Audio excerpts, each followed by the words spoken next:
Welcome to a night session. We have night sessions in tennis. We have night sessions in any sport. Today, there was even a night session in skiing. Usually at 5 o'clock, I stop, go at home and do nothing else. But I made a huge exception for Ronnie Jung, my dear friend, who told me, look, Alessandro, I'm not available at this usual office hours. I have to take care of my family, of my children. So 9 o'clock in the evening, I'm ready to talk to you. And here we are, Ronnie. I hope the family, all the children are in bed, are fed, have had their dinner. And so you're ready now to talk about some topics that we started a discussion at the university. But maybe everybody knows who Ronnie Jung is. Let's say many know Ronnie Jung. You are now since 2022 the head of the reconstructive dentistry department. It's not prosthodontic department. So this is also an interesting thing. The term reconstructive dentistry started from Switzerland and is now a little bit spreading also the world. Tell me a little bit what happened in the last 2 years. And you know what I want to talk about with you is this new project that you have started at your department or with your team about robotics and artificial intelligence. And when you told me about this, I was like, robots, these are the robots placing implants and doing this and doing that. But your approach is a little bit different. And let's dive in and let me know what this project, this fantastic project is all about. Thank you so much, Alessandra, for letting me be part of your famous interviews and being part of this late night session. As you said, this is for me the routine hour to start to work again. Usually when I'm not traveling, I try to be home by 7:30, having dinner with the kids, 4 kids, and then trying to be involved in the family. And then at 9, it's my time again. And then I can work on my tasks. And I actually always enjoy that. People say, why the hell you want to work? And that, no, it's enjoyable because I love my work. I think we have the world's best profession and therefore it's truly enjoyable. And now I enjoy this evening with you and the listeners. We had met a couple of weeks ago at the university in my office, and we started talking about disruptive ideas. And then there are some buzzwords like artificial intelligence and robotics. And I think we both had the same feeling. On the one hand, we are a little bit bored about what's going on there. And this stimulated in our discussion. And out of this being bored about what's actually being done today in robotic dentistry and robotic surgery, I'm not very impressed by that. They have some of them products are available. They are American products. There are 3 Chinese products. And as you said, they are primarily are designed to place implants. Some of them semi-automatic and some of them they're really automatic. And this is something which doesn't really excite me very much because I think it's a wrong decision to design a robot trying to replace human being. When we start talking about robotics in dentistry or in general, we need to find ways how these robots are going to complete us, make us better, make things which we can never do. And this should be approach. So designing a robot which has a hand looking similar like a human hand, just in metal, and then holding a hand piece, that is for me really something which doesn't make a lot of sense because it faces the same problems as we do on a daily basis. But it should be something, again, which we cannot do.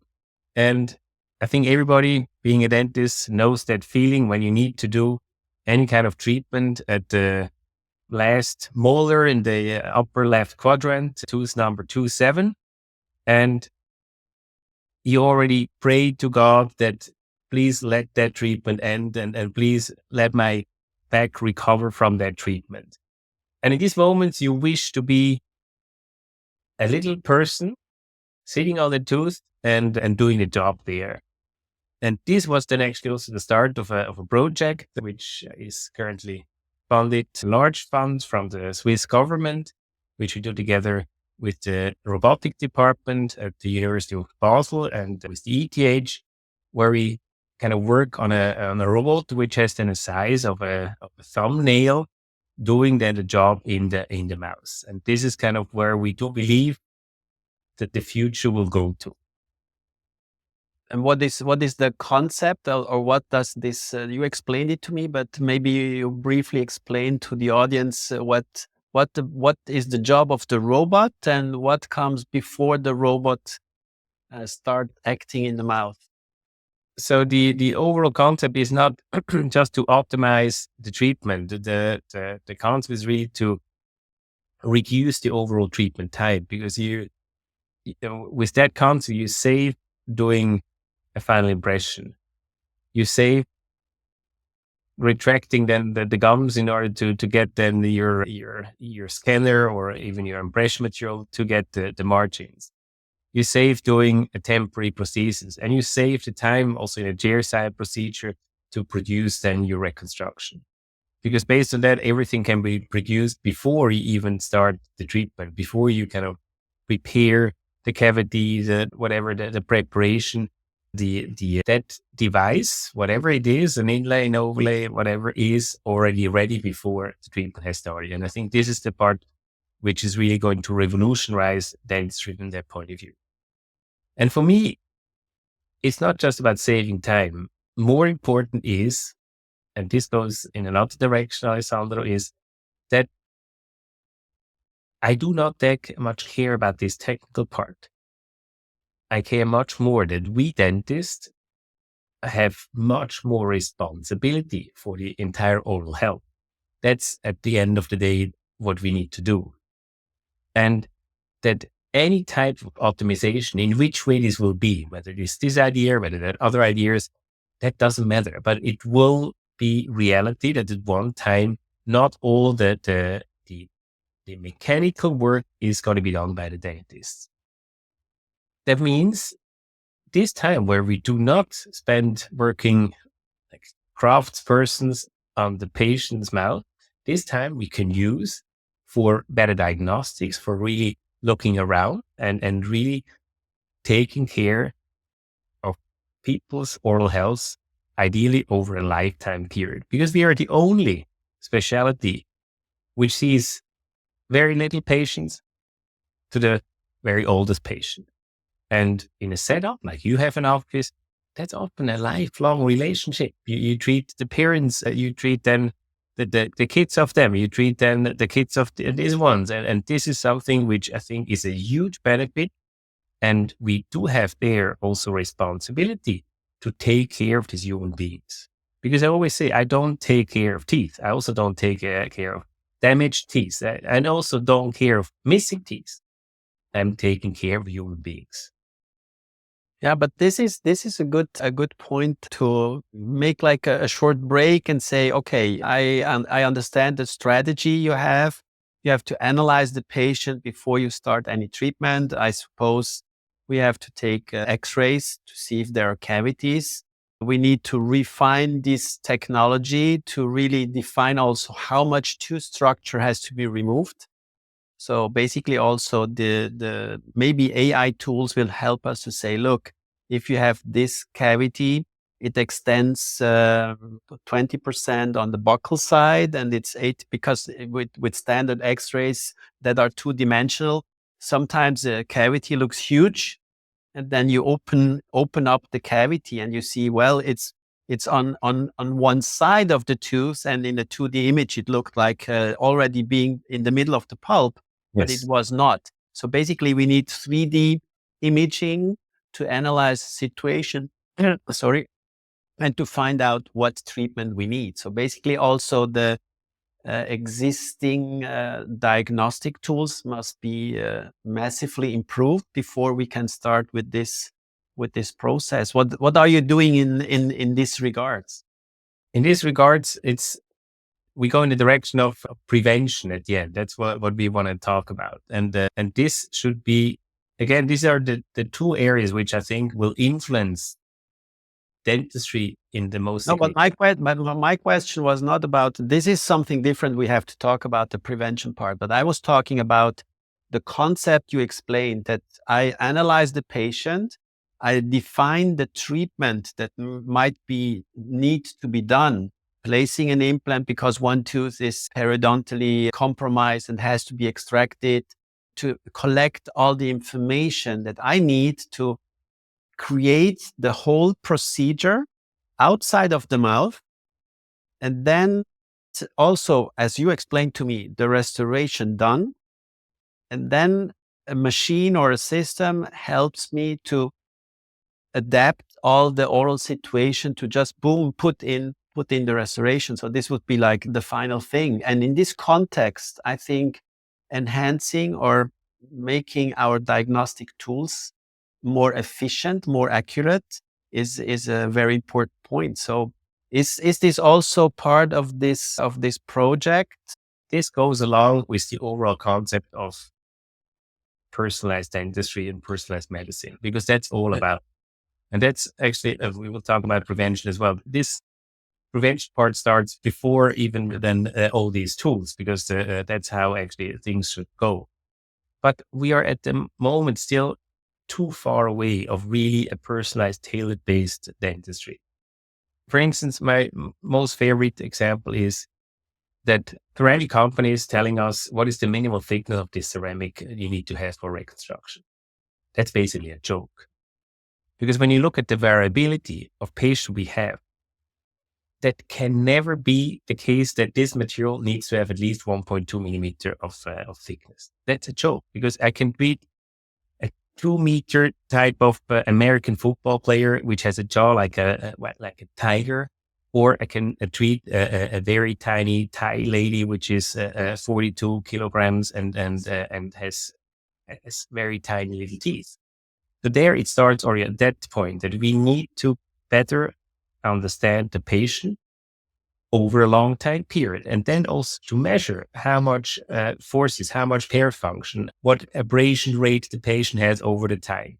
And based on this, yes, AI that's why it's a buzzword for me, because everywhere, but it is important, but it's a tool. It's not, it doesn't help, it's just a tool, like a screwdriver or a hammer, which helps us to solve certain problems. And for instance, yes, all these data need to be used for algorithms which can tailor-based or personalized my treatment for each individual patient. Also in terms of bone regeneration, we just place everywhere the same type of bone regeneration, but we have multiple different type of biological activities in these bone areas. We have different ages, we have gender difference, we have immunological difference, and so on. And I think there we are still far, far too far away. So basically diagnostic, that's also in medicine. Our oldest son working with Roche. So personalized medicine it's a huge thing, and everybody's working on that, because we know that's why for any medication, the instruction, or I don't know, how's the word in English for Beipackzettel? You know what you always find one person, if taking a medication that 99.9% support easily, gets a reaction. So there's no medication that is really tailor-made for every people, for any individual in the world. And that's why in the future, even aspirin or so-called basic medications can cause adverse reaction on healthy people. And the same is really, we have more differences between individuals than we think.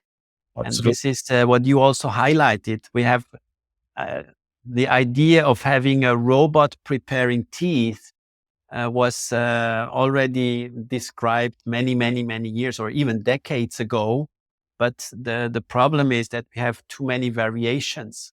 So we cannot say, okay, it's like the screwdrivers have numbers, 1, 2, 3, 4, 5, 6, different sizes. And all the screws are the same, or maybe we have 10 different screws and you take the correspondent screwdriver and it works. But it's with teeth, it's completely different. So I see a huge amount of work to be done. And that's leading myself to the part that you already highlighted, prevention. For me, the whole project you're working on should start way earlier in the life of our patients, I would say in childhood. We know that we have already these micro robots going into the blood, in the veins, to fight bad cells, to fight cancer cells. Why couldn't we do this inside the mouth? So for me, this would be the game changer, the solution. Everybody's talking about the vaccination against caries, against periodontitis. It's not working, or maybe the research is there. People are talking about growing teeth, but this is also something I don't know. We will never see that in our lives because you cannot grow a tooth in 1 week. It takes time to grow something. You don't know how it will look. Maybe it has the wrong shade. And then you grow a tooth in the front with a nice lady. She waits 12 months to get the tooth, and then she comes back and say, "Yeah, but it's too dark." So we have a lot of things that we cannot control. But I would say I imagine inside the mouth little robots being like a symbiotic, living inside our mouth and taking care of our oral health. That would be great. So basically, you have one robot who is like the policeman. He's like checking if the concentration of bacteria is okay, and then you have others killing the bad guys and others cleaning your teeth. That would be cool. No toothbrush anymore. Everything is done. You have always a fresh smile, a fresh breath. Everything is perfect with small robots. What would this be? Because this would be then the consequence of what I mentioned. Professor Müllermann and Marthaler in the 1960s started this huge initiative of getting the population cleaning their teeth. It's like I know this Jack Günther, the guy who tried to bring everybody doing more sport. So in the morning, I remember my mom open it was every morning fit mit Jack. So with Jack Günther, I was saying, yeah, open up the window and do some exercise to get fit. And I think these prevention things should be more important. I read recently in medicine, only 2 to 3% of the money spent is spent for prevention. And this is whoops. So, and in dentistry, I don't know how much we can say, okay, if we calculate the visit to the dental hygienist as a preventive measure, then people are spending more than 5 or 10% per year for prevention. But what about this idea? No, and it's fantastic idea. And I think when we look now in which direction some developments go, we are going this direction, because what you say is now we just imagine a little, really tiny little robots going around. That is most likely unrealistic. But the idea behind is that's again this continuous monitoring. And there is a lot of going on in terms of devices and in terms of the fact that the miniaturization of devices has been significant within the last couple of years, allowing to continuously measure different parameters within the mouse, which have impact. And this is even more important, not just on the oral health status, but also on your general health situation. And this is what I meant as well. I think we dentists, through these two initiatives, and I come again to this part, the one is the preventive part, and the second one is the optimization. So everything related to robotics. Both of these initiatives will lead to have less mechanical work being done at the patient. And that could lead, on the one hand, that we don't need that many dentists anymore in the future, or in contrast, we start to be more responsible, as you said, for the oral cavity. And that means we do need to monitor it, because a lot of people have now watches or rings, nonstop monitoring your blood pressure, your heart frequency, the amount of steps you did, and the same can be done in the mouth. And we all know today that the saliva is one of the most underestimated body fluids. And we all know that latest by the COVID pandemic situation that saliva can become the new blood. And we are, as dentists, we are at the forefront. And we are not just the forefront, it's also our job, I would say, to really take responsibility for these areas and not just focus on drilling holes into teeth or bones. We need to become more a medical doctor, taking care of the oral health, including what is related to general health. And these type of robots, as you mentioned, they are already kind of in development, and some of them exist, so we can measure different parameters over time. And this is, again, as we said before, when it comes to personalized dentistry, this is one part which leads to a more personalized dentistry. That also gives you advice how often I need to brush my teeth, for instance. Now, if Yeah, they should do yeah, it, but that's interesting. That's interesting in this context. because you maybe just need to brush your teeth 3 times a week. Yeah, I know that there are a huge It's individual differences. for you good breath, but there are other options to do this. And another note on that part, and that I'm very strong about. I think it is absolutely unacceptable how little innovation we have in oral hygiene.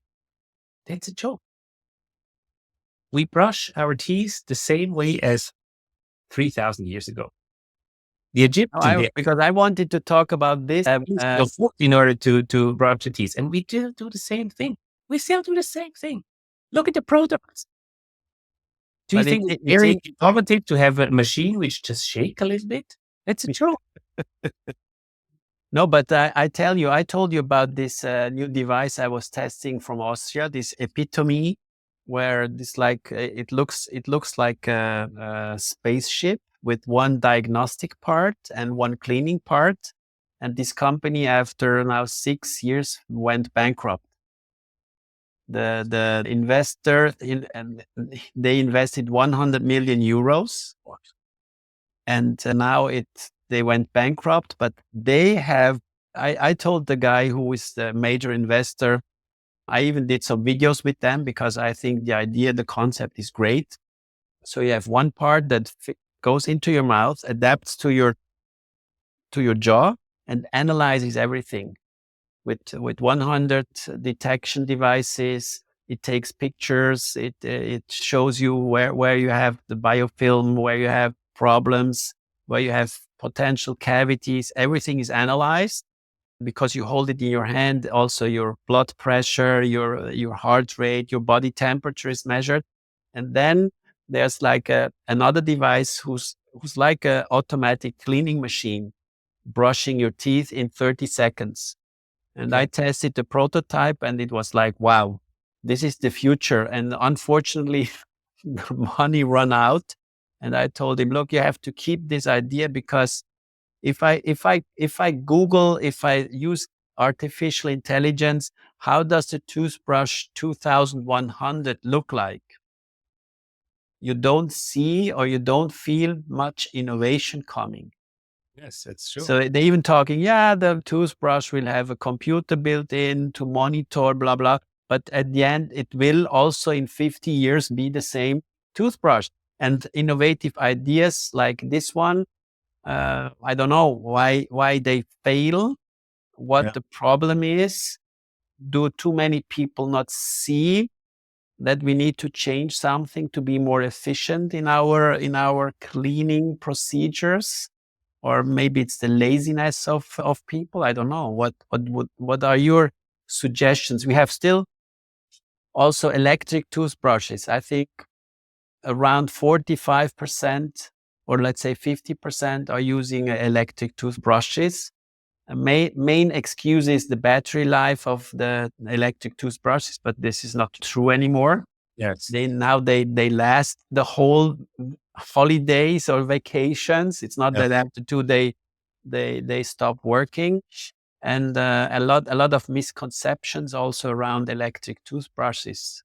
So it's interesting. It's interesting also how the population is resistant to innovations, or maybe we should, as dentists or dental hygienists, push more innovative ideas and concepts? What is the University of Zurich doing in this regard? No, as I fully agree. I think there is not enough innovation in there. That it has to do, and this goes also back to what you mentioned there.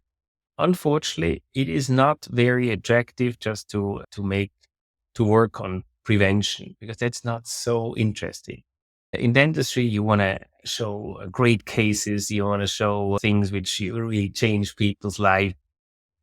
You change even people's life more with the preventive part, but that's not something really sexy to talk about. Therefore, dentists and also medical doctors is the same.